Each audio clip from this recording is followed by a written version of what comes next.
sedang menyelamatkan seseorang. Ia membawa seorang anak laki-laki yang tenggelam ke pinggiran sungai. Mendengar bahwa jantung si anak masih berdetak lemah, ia membuka baju si anak dengan mulutnya, lalu menekan-nekan dadanya.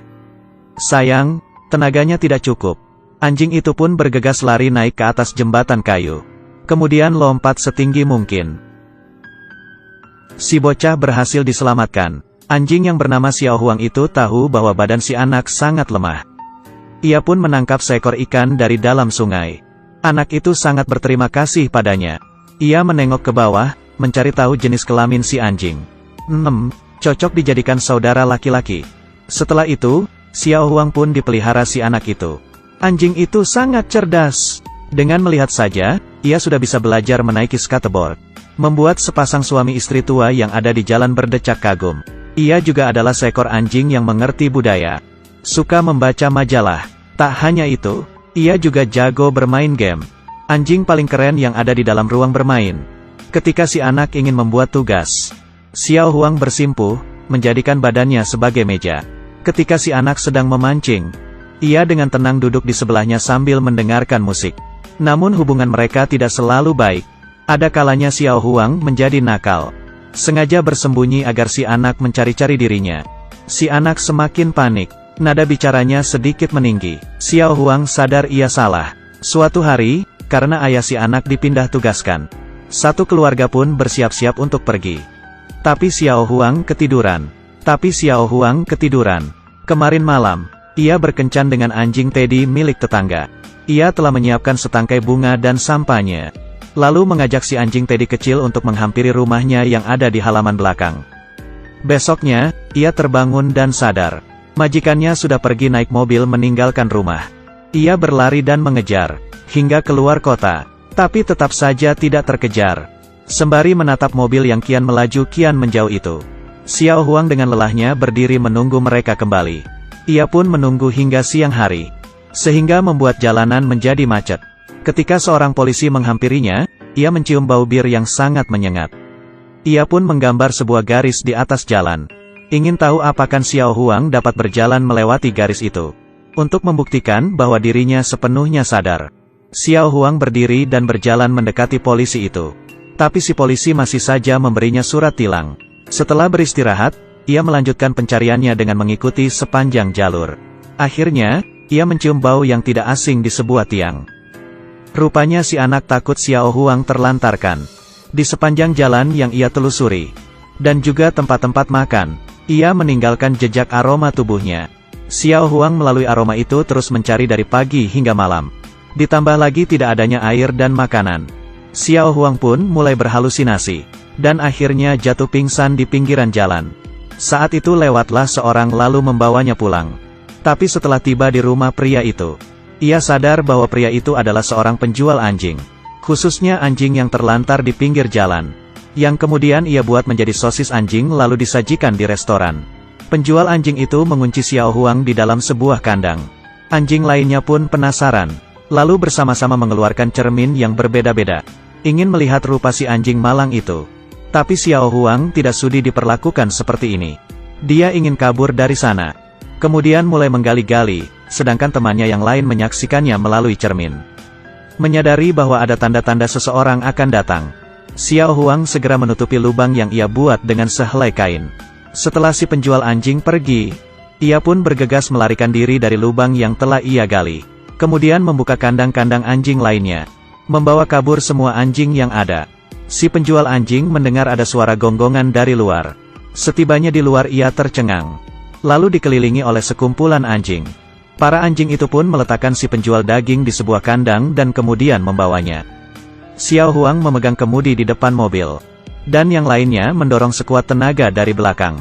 Setelah mesin berhasil dinyalakan, Xiao Huang bergegas lompat turun dari mobil. Membawa sepasang suami istri itu hingga menabrak rumah di depannya. Idenya yang brilian dan otaknya yang dapat berpikir cepat, membuatnya disanjung oleh anjing lain. Dan mereka pun mengejar Xiao Huang. Namun setelah tiba di persimpangan, Xiao Huang menghentikan langkahnya. Ia sadar bahwa ia harus mencari keberadaan majikannya. Ia pun berpamitan dengan anjing lainnya. Tentu saja mereka tidak rela melihat Xiao Huang harus pergi. Selamat tinggal. Malam hari pun tiba. Xiao Huang yang seharian tidak makan, pun mengais tempat sampah mencari makan. Tiba-tiba, ia ditangkap oleh dua orang pria tak dikenal. Di mobil tergeletak dua buah pistol. Xiao Huang sadar kedua pria itu berbahaya. Benar saja, mereka menculik beberapa orang lalu menyekapnya di dalam WC. Xiao Huang bermaksud untuk menyelamatkan mereka. Saat tengah malam tiba, mumpung si penculik tengah tertidur, ia mengendap keluar dari jendela, lari menuju telepon umum untuk melapor ke polisi. Seorang polisi wanita pun menjawab panggilannya. Mendengar bahwa ia sedang berbicara dengan seekor anjing yang terus menggonggong, ia tidak tahu apa yang telah terjadi. Kemudian ia memanggil seorang pria yang merupakan rekan kerjanya. Xiao Huang memberi syarat dengan menekan tombol telepon. Mereka pun segera mendengar sandi Morse yang Xiao Huang berikan. Si wanita pun mengambil kertas dan bolpen lalu mulai menerjemahkannya. Dan akhirnya mengetahui letak boot telepon itu. Kemudian, Xiao Huang kembali ke atas mobil lalu melepaskan para tahanan. Ini membuat si penculik terbangun. Xiao Huang membiarkan agar si anak perempuan pergi dahulu. Sedangkan ia mulai bertarung dengan sang penculik. Namun tak kunjung berhasil, sehingga ia mengangkat tangan dan menyerah. Saat itu juga, sekumpulan polisi datang tepat waktu lalu mengepung si penculik. Mengetahui hal itu, si penculik kabur. Lalu mengarahkan pistolnya ke kepala Xiao Huang untuk mengancam polisi. Setelah memastikan bahwa di dalam mobil tidak ada tahanan lagi dan hanya tersisa seekor anjing, mereka langsung memberi tembakan. Beruntung si penculik menyerah ketakutan, lalu polisi berhasil menangkap mereka. Aksi heroik Xiao Huang mulai tersiar di berbagai media. Dia dipelihara dengan baik oleh keluarga itu. Tapi suatu hari, Xiao Huang menerima surat panggilan dari pengadilan. Ternyata kedua penculik itu melakukan serangan balasan, mengatakan bahwa Xiao Huang adalah pelaku sebenarnya, dan mengundang seorang pengacara untuk menghadapinya di pengadilan. Si pengacara mulai berargumen dengan menjengkelkan, berkata bahwa di tempat perkara terdapat kotoran dan sidik jari Xiao Huang, menuduh bahwa Xiao Huang lah yang menculik keluarga ini, dan kemudian menyalahkan kedua penculik tersebut. Mendengar tuduhan palsu yang memalukan itu, Xiao Huang tidak tahu bagaimana harus menjelaskan, sehingga hanya bisa menyerah.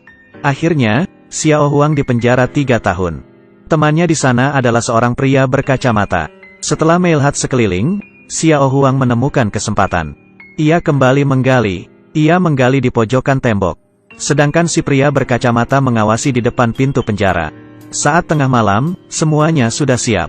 Xiao Huang bersama pria berkacamata itu keluar melalui lubang. Setelah melihat ke sekeliling dan tidak ada polisi yang sedang berpatroli, Xiao Huang pun keluar dari lubang. Pria berkacamata itu membungkukkan badannya dan menyuruh Xiao Huang melompati dinding, lalu melempar tali keluar dinding. Xiao Huang dengan sekuat tenaga menarik tali itu, menarik si pria berkacamata keluar. Akhirnya mereka bebas dari penjara. Setelah saling berpamitan, Xiao Huang lanjut mencari majikannya. Dia mencium-cium aroma yang ada sehingga akhirnya menemukan rumah majikannya. Melihat si anak muncul di hadapannya, Xiao Huang dengan semangat berlari ke arahnya. Tapi ia tiba-tiba menyadari, si anak sudah mempunyai anjing yang baru. Xiao Huang sadar dirinya sudah tidak penting lagi. Jadi, dengan sakit hati pergi dari tempat itu. Xiao Huang tak memiliki rumah lagi, dirinya hanya bisa berjalan di tengah lalu lalang mobil. Dia sangat lapar. Ia pergi ke sebuah restoran lalu memohon orang di sana agar memberinya makan. Tapi tidak ada yang mempedulikannya. Xiao Huang kembali mengais tempat sampah mencari makan. Tiba-tiba seekor koki menyadari keberadaan Xiao Huang lalu membawanya ke belakang dapur, menyuruhnya membersihkan piring. Bagi Xiao Huang, sedikit sisa makanan di atas piring dapat mengobati rasa laparnya. Beberapa jam kemudian, semua piring di dapur telah dicuci bersih. Setelah absen pulang kerja, ia pun pergi. Tak disangka, baru saja meninggalkan dapur, lehernya diikat oleh 2 orang pria, yang ternyata adalah 2 orang penculik yang pernah memfitnahnya. Di saat itu juga si anak muncul tiba-tiba.